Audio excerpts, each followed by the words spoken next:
And here we have a Jia Wood Day Master. Now, this Jia Wood Day Master is born in the month of Dragon. Dragon is the season of spring. So, by conventional wisdom, this Day Master is actually strong.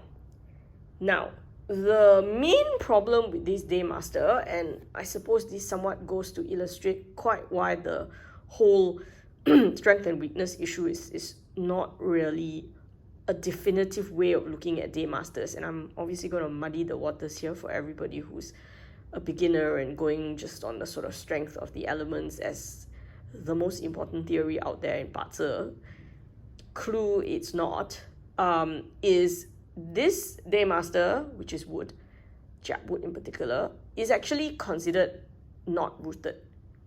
The reason is because you can see that there are no Jia Wood roots anywhere, okay? So this actually is a sort of tree in the sort of late point of summer, and it sort of looks like it's an okay tree, but in actual fact, the insides have already been eaten out by somebody, something, some object, some insect, okay?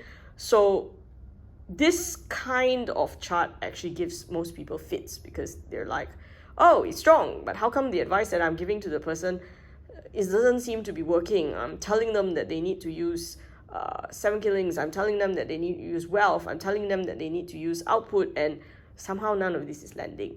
So this chart actually illustrates how sometimes the strength of the element doesn't always give you the solution to the problem that the Day Master is facing. And that is because strength of the Day Master is just one of the considerations that we take into account when we look at Bazi. So, in this chart, the Day Master is considered strong. But because this is the end of the season of wood, it raises a question as to how strong.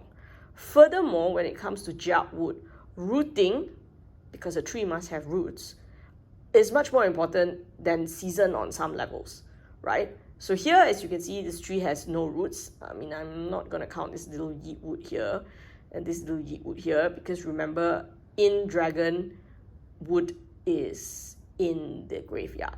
Okay, this is the end of the wood chi branch, right? So this is a strong Day Master, yes. However, by virtue of a rather not great month, it is not as strong as we think it is, compared to, say, a Jia Wood born in Tiger or a Jia Wood born in Rabbit, okay? So this chart actually will probably present some fits to most people because it's like, oh, so it's kind of strong, but it's not really that strong. What do I do now? As I said in the previous video, when we looked at Kueh Water, for the purposes of answering the question of strength, you should conclude strong. But how do you choose which one of the favorable elements is actually going to help you figure out this chart? Or what are the other things that you're going to look at in this chart and all the other components that you obviously haven't looked at aside from the month? To determine how you're going to answer questions relating to this Day Master is a separate point. So the key takeaway here is strength of the Day Master is important. It is important to know how to interpret it. It is, however, not always black and white.